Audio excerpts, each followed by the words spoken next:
Je veux dire, il n'y a pas de magie au Real Madrid. Pour qu'il puisse avoir les résultats de son envie et de sa volonté, il est obligé de travailler, donc il va suivre physiquement. C'est obligatoire. Donnez-moi un joueur au Real Madrid qui physiquement n'était pas à la hauteur et qui était toujours sur le terrain. Quand Gareth Bale n'était plus trop présent, et c'était même pas un problème physique, hein, et puis il avait coûté plus cher que Ronaldo, hein, donc parler de transfert, de choses comme ça, c'est pas toujours une raison valable. Hazard, n'en parlons pas, et j'en passe. Donc Kylian, il va continuer de bosser et continuer de revenir physiquement. Et là, tout le reste va découler.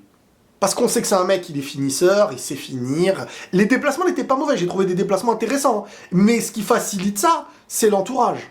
Parce que Bellingham, il lui met une passe, dans son déplacement, il fait un appel, après il revient contre-appel. Donc il voit les espaces. Sauf que son coéquipier est aussi intelligent au très haut niveau. Bellingham, il voit ce déplacement, il se dit, tiens, j'ai compris où il va. Je temporise, je lui donne pas le ballon direct dès qu'il la veut. Non, pour moi, c'est pas le meilleur moment de te la mettre. Et toi, tu te redéplaces pour essayer d'apporter une nouvelle solution. Et là, et c'est ça qui manquait un peu au Real. C'est ce côté...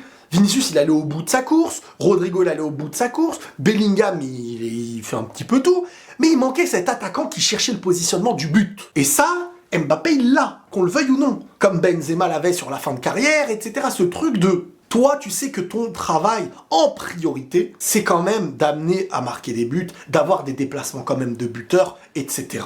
Et il aura autour de lui ce qu'il faut pour le servir. Donc, je trouve qu'il fait un bon premier match, parce qu'il y a de la cohérence, parce qu'il y a un but. Tu peux pas dire mauvais match avec un but quand tu gagnes et quand toute l'équipe joue bien. Mauvais match, ça n'a pas suffi ce que tu as fait. Mais à partir du moment où ça a suffi ce que tu as fait, ça ne veut pas dire que tu peux pas faire mieux, mais ça veut dire que la critique, elle serait quand même difficile. Et puis, en prenant en compte qu'il revient depuis une semaine, etc. Voilà, buteur, déplacement intéressant, des appels, des choses cohérentes, autour de lui, ça joue. Voilà, tant qu'il continue de planter, ça va. Je dis pas que s'il plante, il peut ne rien faire. Attention, hein, mettez de l'agneau. On s'attend quand même à plus de choses sur ses déplacements, ses prises de vitesse, etc.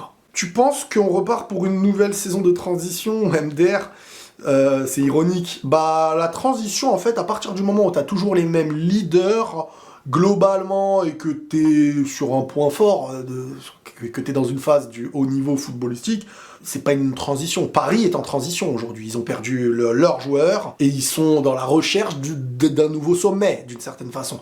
Le Real a toujours ses leaders, est champion Ligue des Champions, champion de son championnat, mais si on veut à tout prix mettre le terme transition, c'est pas l'équipe qui est en transition, c'est une ère qui change. Ça y est, c'est des nouveaux jeunes qui prennent le relais, t'as l'ère Mbappé, etc., etc. Mais sinon, non. Sinon, t'es toujours considéré comme le club à battre et qui est hyper compétitif comme un favori, quoi. Par le but de Mbappé, qu'est-ce que tu retiens de son match en toute sincérité? Ça veut dire, dis des critiques, s'il te plaît, sur Mbappé!